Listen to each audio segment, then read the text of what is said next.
Commander Zektar pressed his four-fingered hand against the cold metal console of the bridge. The lights of the Imperial battlecruiser Hegemony's Pride cast long shadows across his green-scaled face.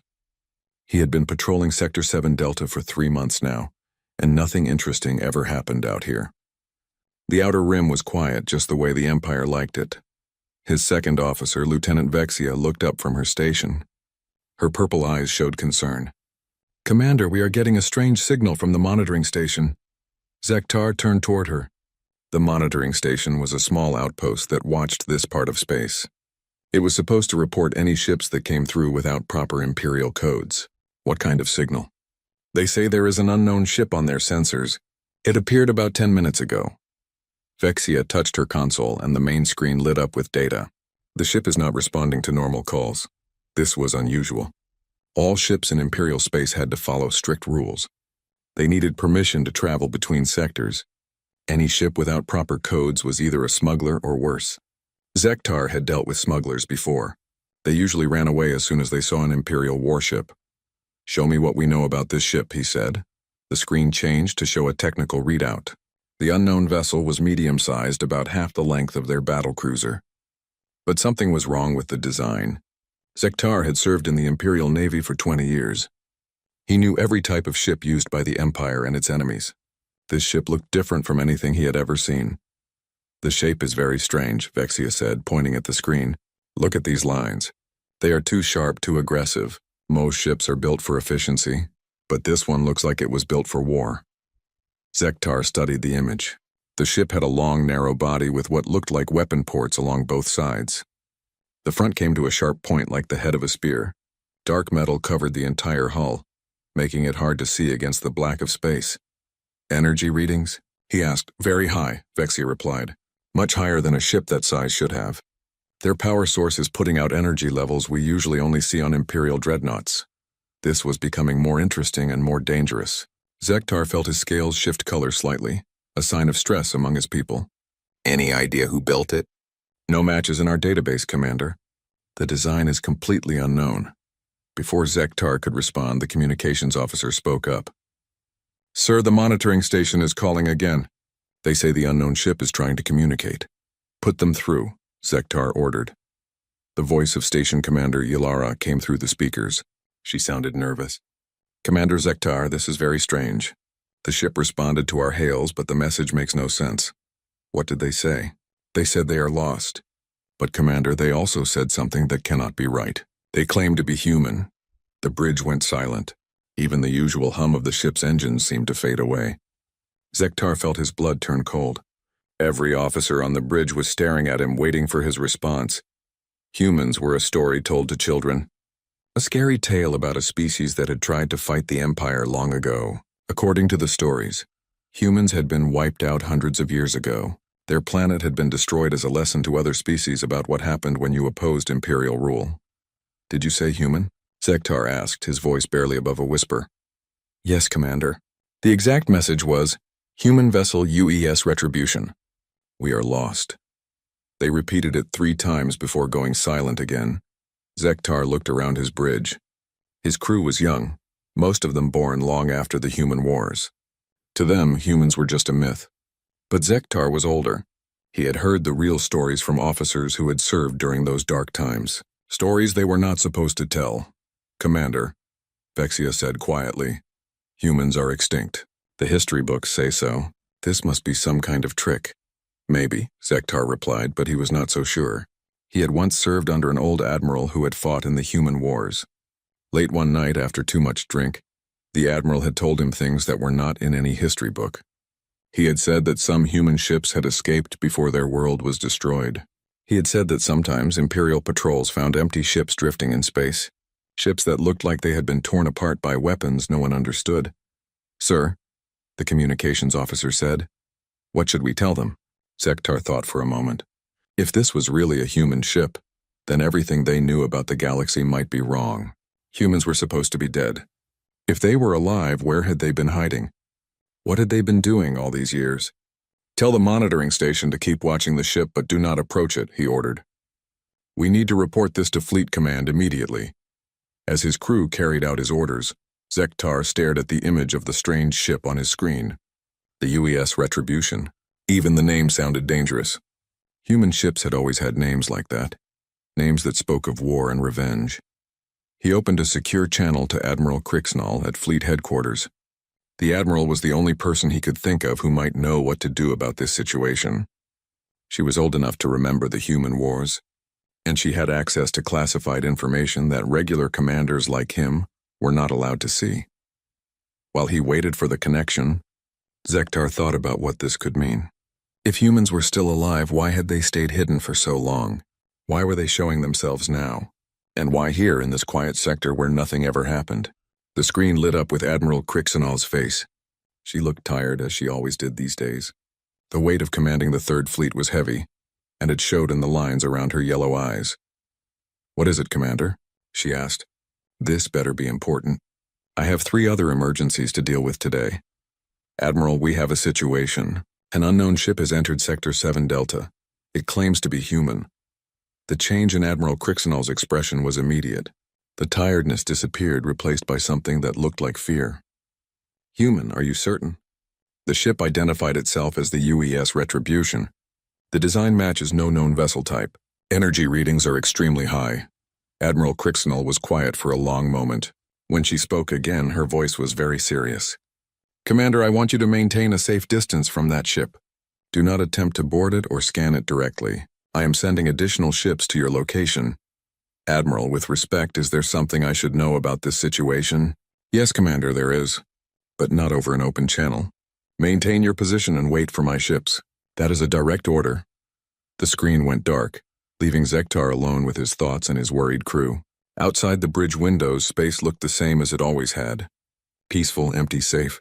But now there was something out there in the darkness, something that should not exist. Something that might change everything they thought they knew about the galaxy. The UES Retribution waited in the void.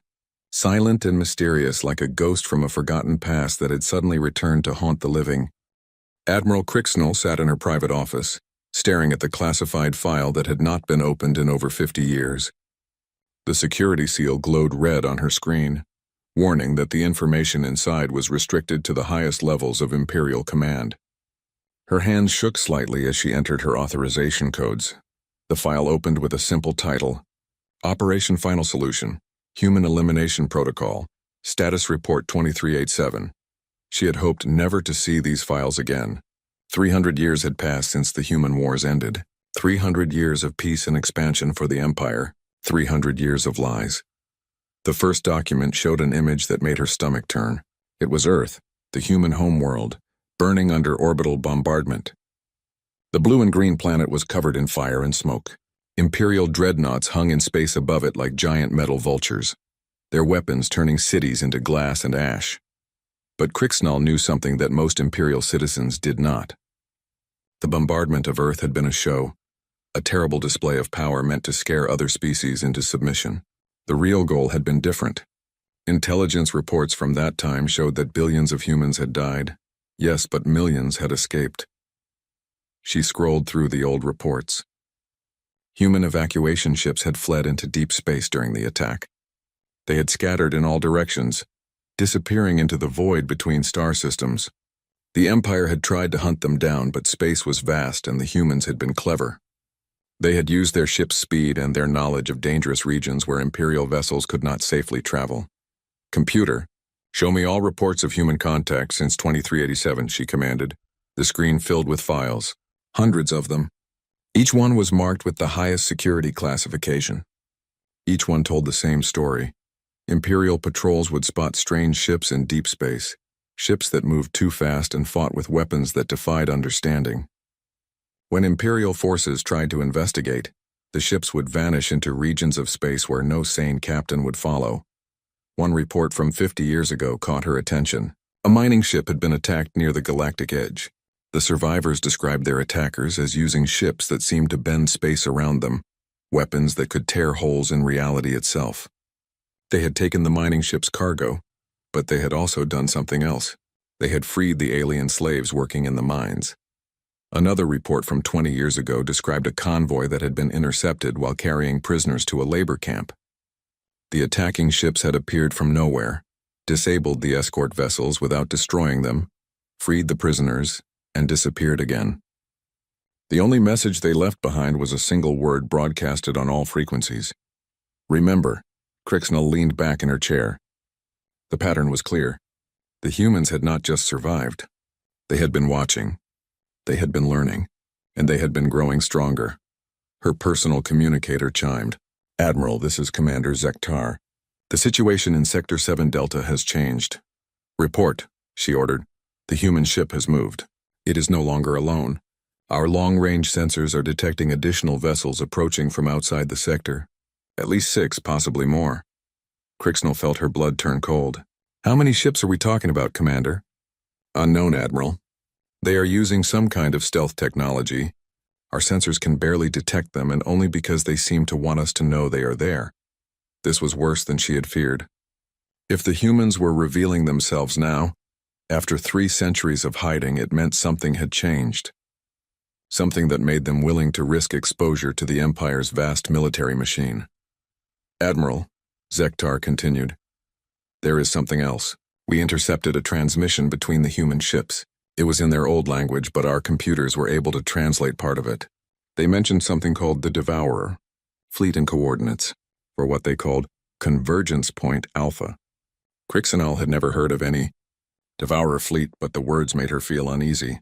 She pulled up the Empire's long-range sensor reports from the past several years. Most of them showed normal space, the usual background radiation and gravitational patterns that scientists expected to see.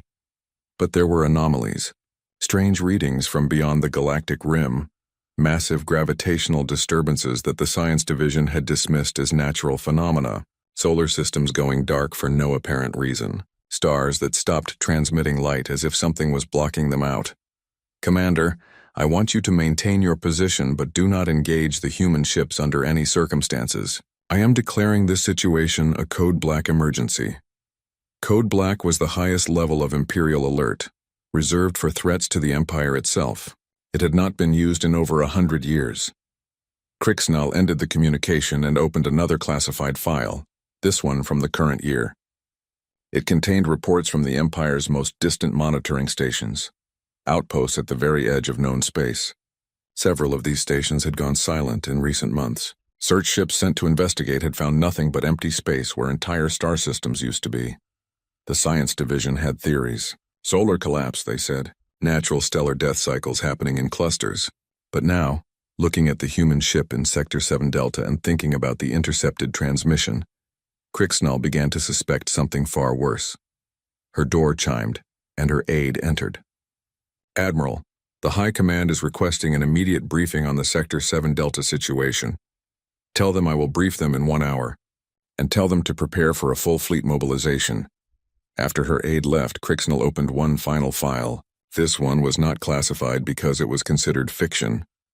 A collection of old human stories that had been preserved as curiosities. She found the story she was looking for, one that human parents had supposedly told their children long ago. It was about monsters that came from the dark between stars, creatures that ate entire worlds. The story said that these monsters could only be defeated when all the peoples of the galaxy worked together, setting aside their differences to face a common enemy. At the time, Imperial scholars had dismissed these stories as primitive superstition. Now Crixnell wondered if they had been warnings. She stood up and walked to her window. Outside, space looked peaceful and empty, but she knew that somewhere out there human ships were gathering. Ships built by people who had survived 3 centuries in the harshest regions of space. Ships crewed by the descendants of those who had watched their homeworld burn. The humans had returned. The question was, had they come for revenge or had they come to save them all? Crixnell touched her communicator again. Get me a secure line to all fleet commanders. Emergency authorization Omega-7. As she waited for the connections to establish, she stared at the image of the human ship that Commander Zektar had sent her. The UES Retribution. The name seemed appropriate. After 300 years of hiding and planning, the humans had decided to show themselves again. Whether that was good news or bad news for the Empire remained to be seen. The Imperial Battle Group arrived in Sector 7 Delta 3 days later. Admiral Crixnell commanded from the bridge of her flagship, the massive dreadnought Empire's Wrath. Around her flew 12 battlecruisers, 30 destroyers, and countless smaller support ships. It was enough firepower to conquer a small star system. But as they approached the coordinates where the human ship waited, Crixinal felt no confidence in her superior numbers. The UES Retribution hung motionless in space, as if it had been expecting them all along. Her sensors showed at least 20 other human vessels in the area, though she suspected there were many more hidden from view. "Admiral," her communications officer reported, "the human ship is sending a message. Put it through." A woman's voice came through the speakers. She spoke in perfect Galactic standard, though with an accent that sounded ancient and strange. "Imperial Fleet, this is Captain Sarah Chen of the United Earthship Retribution. I request permission to come aboard your flagship for discussions." Crixinal hesitated.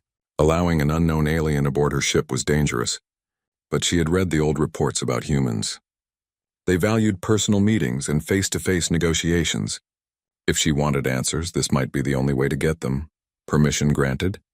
"Captain Chen, Bay 7 will be prepared for your arrival."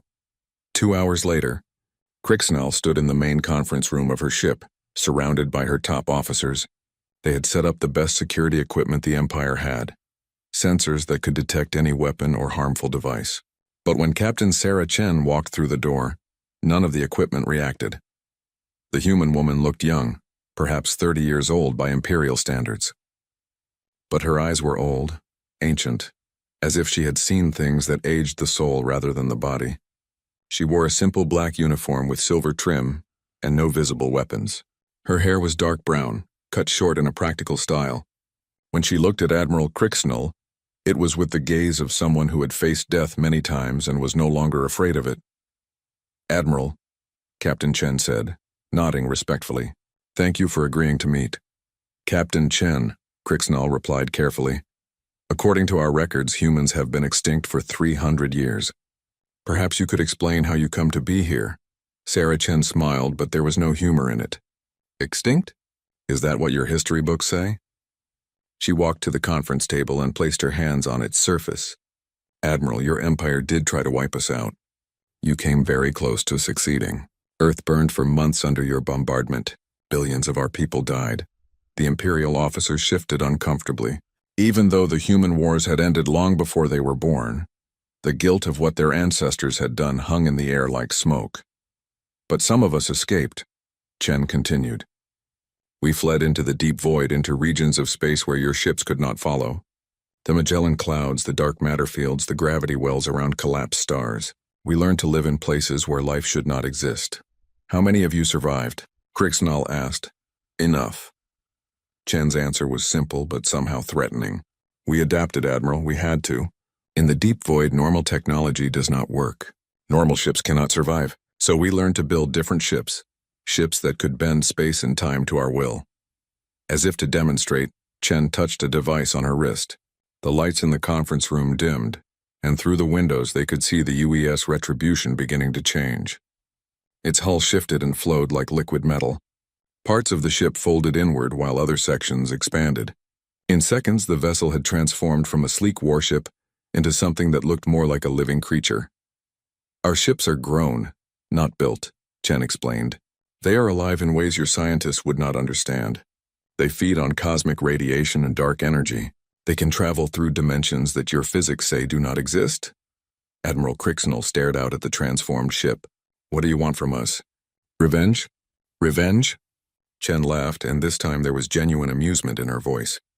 "Admiral, if we wanted revenge, do you think we would be talking? We have had 300 years to plan. We know the location of every Imperial world, every fleet base, every important target. If we wanted to destroy your empire, it would already be ash floating in space. Then what do you want?" Chen's expression became serious again. "We want to save your lives. All of your lives." She activated another device, and a holographic display appeared above the conference table. It showed the galaxy as seen from far away, with billions of stars arranged in spiral arms. But beyond the galaxy, in the dark space between star systems, something was moving, fast shapes darker than the void itself, approaching from 3 different directions. "The Devourers," Chen said simply. "They have consumed 3 galaxies already. They are coming here next." Crixinal studied the hologram. "What are they?" "We do not know exactly.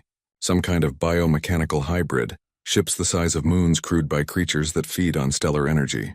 They arrive at a star system, drain the energy from the sun and move on to the next one. Everything alive dies when the stars go dark. How do you know about this? Because we have been fighting them for 50 years. Chen touched the display and it zoomed in to show battle scenes. Human ships, strange and beautiful, fighting against massive dark shapes that seemed to absorb light itself. We encountered their advanced scouts while exploring beyond the galactic rim. Since then, we have been trying to stop them, slow them down, learn their weaknesses. And have you learned their weaknesses? Some. They can be destroyed, but it takes weapons that can manipulate space-time itself. Conventional energy weapons just feed them. Kinetic weapons bounce off their hulls. You need to attack them at the quantum level, tear apart the very fabric of reality around them. Admiral Crixnall felt her world shifting. Everything she had believed about the galaxy, about the Empire's place in it, was changing. Why are you telling us this? Why offer to help? Chen was quiet for a moment. When she spoke, her voice was sad. Because despite what your people did to us, we are not monsters. We do not want to watch entire species die when we could prevent it, and because we cannot win this fight alone. The Devourer main fleet is massive, thousands of ships. We have maybe 300 vessels that can hurt them. We need allies. What kind of allies? Every spacefaring species in the galaxy, united, working together. The Empire controls most of the galaxy, Admiral. Your resources, your shipyards, your billions of people. We need all of it. And in return? Chen smiled grimly. In return, you get to survive. But there are conditions. What conditions? The Empire must change. No more conquest. No more enslaving other species. Every intelligent race becomes equal partners in this alliance. The galaxy unites as free peoples or it dies as slaves. The conference room was silent. Admiral Crixnall looked around at her officers. Some looked angry at the humans' demands. Others looked thoughtful. All of them looked afraid. You are asking us to give up everything the Empire stands for, Crixnall said. I am asking you to choose between your pride and your survival, Chen replied. Because, Admiral, I need to tell you something else. Our sensors show the Devourer Advance Fleet will reach this sector in 6 months. The main invasion force will arrive in 2 years. 6 months. 6 months. Which means we do not have time for long negotiations or political games. We need a decision now. Unite with us and live, or stay divided and die. Those are the only choices. As if summoned by her words, alarms began sounding throughout the Imperial flagship. The tactical officer looked up from his console, his face pale. Admiral, long-range sensors are detecting massive objects approaching from outside the galactic rim. Energy signatures unlike anything in our database. Captain Chen nodded grimly. It looks like we are out of time for discussion, Admiral. The advanced scouts are here. The bridge of the Empire's wrath erupted into controlled chaos. Officers rushed between stations, checking readings and confirming sensor data. Admiral Crixnall moved to the central command console, her mind racing as she tried to process what was happening. Report, she ordered. Admiral, we have 3 large objects approaching from coordinates 127 Mark 85, the tactical officer announced. They are moving at sublight speed, but their mass readings are enormous. Each one is approximately the size of a small moon. Captain Chen stood beside the Admiral, watching the main display with grim familiarity.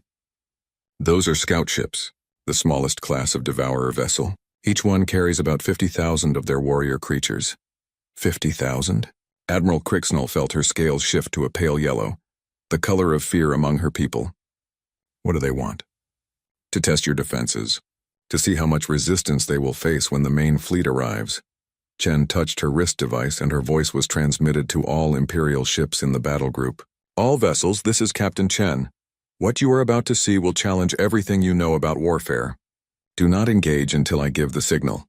On the main screen, the 3 approaching objects became visible. They were not ships in any sense that Imperial technology understood. They looked like living things. Vast creatures with black skin that seemed to absorb light. Tentacles the size of battleships writhed around their massive bodies. Instead of engines, they had what looked like wings that flapped slowly through space, propelling them forward through means that violated every law of physics. How do they move through space like that? Crixnall asked. They swim through dark matter the way fish swim through water, Chen explained. They exist partially in our dimension and partially in others. That is why conventional weapons do not work against them. The first Devourer scout ship reached the edge of the Imperial battle group's formation. Without warning, it opened what could only be called a mouth. Rows of teeth the size of destroyers became visible, and from deep inside the creature came a sound that somehow transmitted through the vacuum of space. It was like the scream of a dying star. "Admiral, the creature is scanning us," the sensor officer reported. "But the scan is not using any electromagnetic frequencies we recognize. It seems to be examining our souls rather than our ships."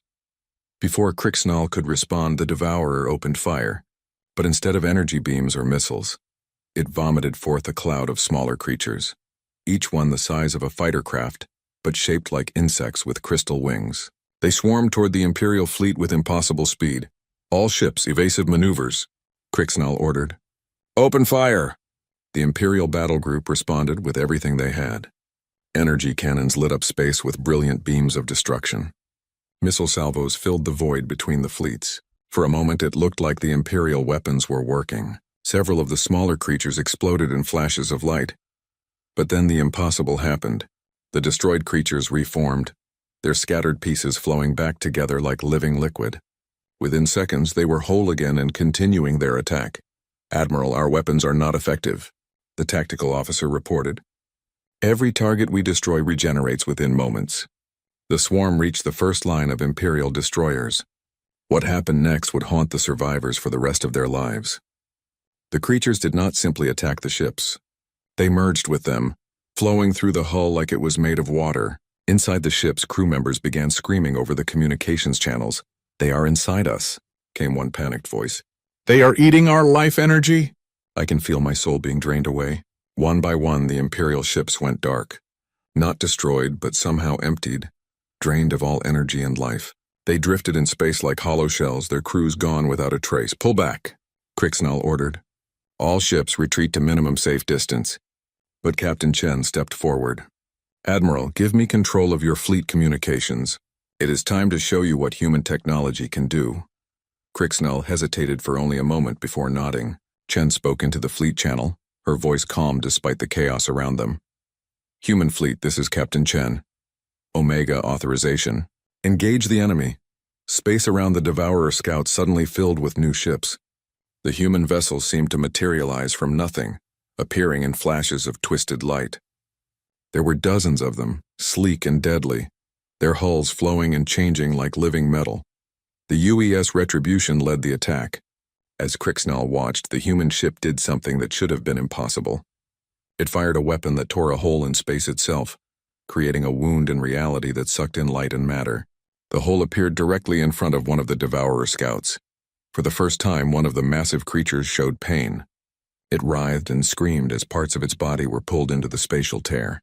But instead of trying to escape, it fought back, extending tentacles toward the human ship. "They are trying to drain our ship's energy," Chen said, watching the battle calmly. "But our vessels are powered by controlled singularities. When they try to drain us, they get more energy than they can handle." The Devourer scout suddenly convulsed. Energy patterns ran across its dark skin like lightning. Then with a flash that lit up half the sector, it exploded. But this was not the clean destruction of a ship's reactor. This was the death of something that had been alive for thousands of years. The other two scouts immediately changed their behavior. Instead of attacking, they began to retreat, moving faster than anything their size should be able to move. But the human ships pursued them relentlessly, their weapons tearing new holes in space-time. Within an hour, all 3 Devourer scouts had been destroyed. The space around the Imperial fleet was littered with strange debris that seemed to phase in and out of existence. The smaller creatures that had attacked the Imperial ships dissolved into nothing when their motherships died. Admiral Crixnall stared at the aftermath in shock. Her mighty battle group, pride of the Imperial Navy, had been helpless against the enemy. But the humans had destroyed 3 massive alien vessels without losing a single ship. Captain Chen turned to face her. "Now you understand what we are dealing with. The scouts you just saw were nothing compared to the main fleet. When the real invasion begins, there will be thousands of ships like those and many that are much larger. How many more humans are there?" Crixnall asked quietly. "Enough to make a difference, but not enough to save the galaxy alone. We need every ship, every world, every person willing to fight. And Admiral, we need them united. The Devourers feed on division and fear. They grow stronger when species fight each other instead of working together. Crixnell looked around her bridge. Her officers were staring at the tactical displays, trying to understand weapons that bent the laws of physics. She thought about the empire she had served all her life, built on conquest and domination. Then she thought about her homeworld, her family, the billions of Imperial citizens who had no idea what was coming for them. What would this alliance look like? She asked. Every species gets equal representation. No slaves, no conquered peoples. All worlds contribute what they can to the defense effort, but no one is forced to give more than they are able. The goal is not to build another empire, but to create something new. A true galactic civilization, and if the empire refuses, Chen's expression was sad but determined, then the empire will die with the rest of the galaxy. We will not force anyone to join us, but we also will not waste resources trying to save people who refuse to save themselves. Admiral Crixnell was quiet for a long moment. Around her, the bridge crew waited for her decision.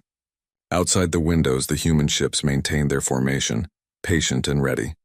In the distance, the first stars were beginning to dim as more Devourer scouts approached from the galactic rim. "Captain Chen," she said finally, "I need to speak with the High Command. This decision is beyond my authority to make alone. I understand. But Admiral, remember what you saw here today. Remember that conventional weapons did nothing to these creatures. While human technology destroyed them easily, when you speak to your leaders, make sure they understand that pride is a luxury they can no longer afford." As Captain Chen prepared to return to her ship, she paused at the door of the conference room. "Admiral, there is one more thing you should know. We have been monitoring Imperial communications for decades. We know about your prison camps, your slave worlds, your conquered peoples. If the Empire joins this alliance, all of that has to end. Not just because it is morally right, but because we will need every free mind and willing heart to win this war." After the human captain left, Admiral Crixnell stood alone on her bridge, staring out at the vast darkness of space. Somewhere out there, an enemy beyond imagination was approaching. Behind her lay an empire built on the suffering of others. Ahead lay a choice that would determine the fate of every living thing in the galaxy. The age of empire was ending. The question was, what would rise to take its place? 3 weeks later, Admiral Crixnell stood before the Imperial High Command on the capital world of Hegemonia Prime. The Great Council chamber was filled with the most powerful beings in the galaxy, representatives of dozens of species that had been conquered and absorbed into the Empire over the centuries. But today, for the first time in Imperial history, they were not discussing expansion or new conquests. They were discussing survival. The debate had been raging for days. Some council members wanted to fight the humans and the Devourers both, believing that Imperial technology could overcome any threat. Others argued for negotiating with the Devourers, hoping to find some way to avoid conflict. But a growing number were beginning to see the wisdom in Captain Chen's proposal. "The human demands are impossible," declared General Vorthak, commander of the Imperial Army. "They ask us to free every slave world, to treat conquered species as equals. It would mean the end of everything we have built. Everything we have built will end anyway if the Devourers consume our galaxy," replied Councillor Zexara, one of the few representatives of a conquered species who had risen to high rank. "At least this way we have a chance to survive." Admiral Crixnell had presented her report 3 times now, showing them the tactical recordings of the battle in Sector 7 Delta. Each time, the council members watched in stunned silence as Imperial weapons proved useless against the enemy while human technology destroyed the scouts with ease.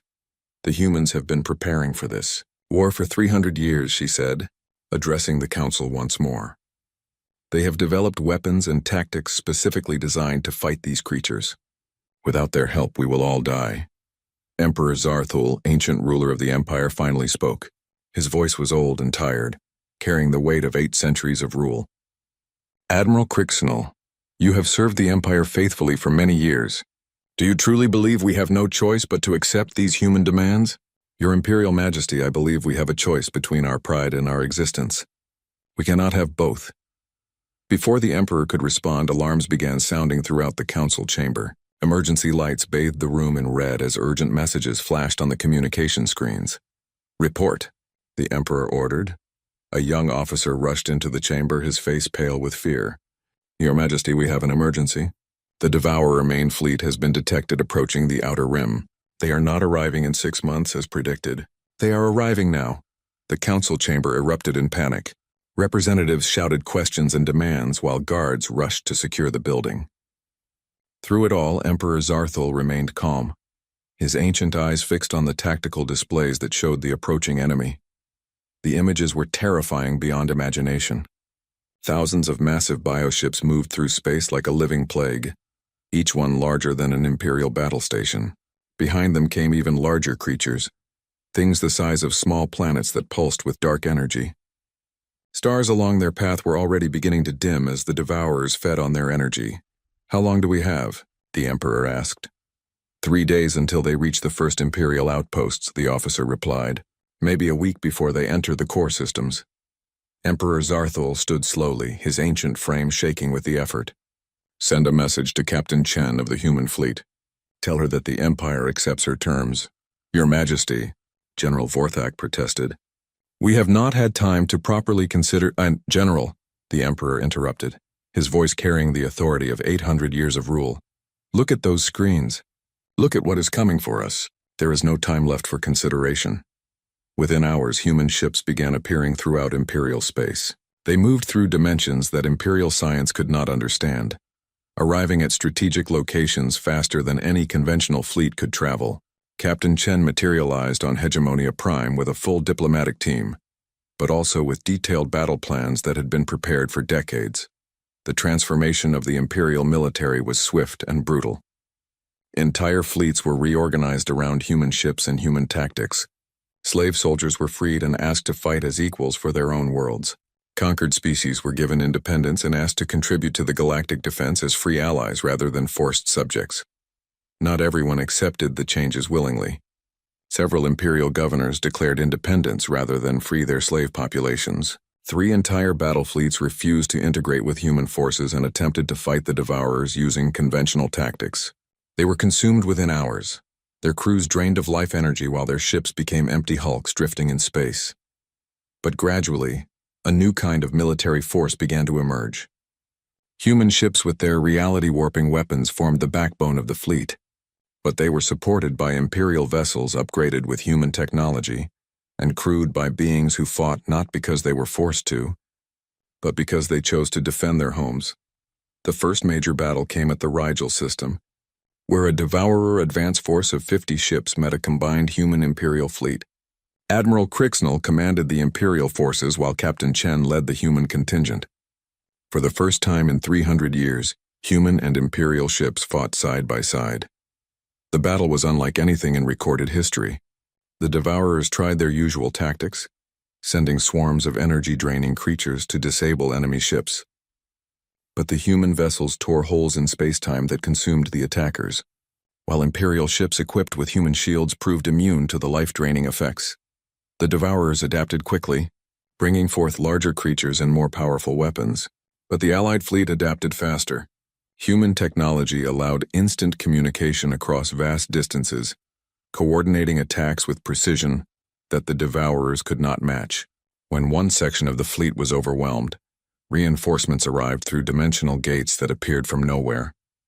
The battle lasted 18 hours. When it was over, the Devourer advance force had been completely destroyed while the Allied fleet had lost only 12 ships. But everyone knew this was just the beginning. Captain Chen and Admiral Crixnell met aboard the UES Retribution after the battle. Through the ship's windows, they could see the debris field that had once been an enemy fleet. Strange organic matter that dissolved into energy even as they watched. "We won this battle," Chen said quietly, "but the main fleet is still coming. Intelligence reports suggest they have over 10,000 ships, some of them larger than anything we face today." "Will we be ready?"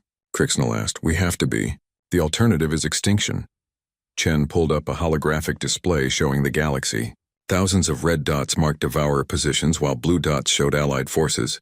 Every day more species join our alliance.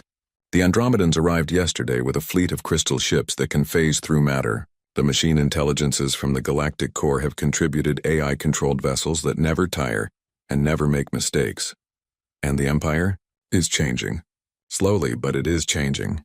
Your people are learning that strength comes not from conquering others, but from inspiring them to fight beside you. Chen smiled, and for the first time since their first meeting, it seemed genuine. 300 years ago, humans and Imperials were sworn enemies. Today we stand together against the darkness. If we can change that much, we can change anything. Admiral Crixnall looked out at the stars, many of which were already dimming as the main Devourer fleet approached. Do you really think we can win this war? I think we can try, and sometimes that is enough. Captain Chen touched a control and the ship's hull became transparent, giving them a perfect view of space around them. In every direction, Allied ships were taking position, preparing for the greatest battle in galactic history. Look out there, Admiral. Humans, Imperials, Andromedans, machine minds, energy beings, species we do not even have names for yet. All of them choosing to fight together rather than die alone. It is beautiful, Crixnall admitted. Yes, it is. And that beauty, that choice to stand together in the face of extinction, that is what we are really fighting for. Not just our lives, but our right to choose who we want to become. As they watched, more ships continued to arrive. The greatest fleet in galactic history was assembling, not through conquest or coercion, but through choice. Free beings choosing to defend freedom itself. In the distance, the stars continued to dim as the Devourer main fleet approached. The real war was about to begin. But for the first time in 300 years, humanity was not alone. And for the first time in its history, the galaxy was truly united. The age of empires was ending. The age of alliance had begun. Whether it would be enough to save them all remained to be seen. But as Captain Sarah Chen had said, sometimes the choice to try was enough. Sometimes the act of standing together in the darkness was itself a victory, regardless of the outcome. The final battle for the galaxy was coming. But they would face it together as equals, as allies, as one people divided among many worlds but united in their determination to survive and to protect what they loved. The human ships waited in the darkness, their crews ready for whatever came next. Beside them, Imperial vessels held position, their commanders no longer conquerors but defenders.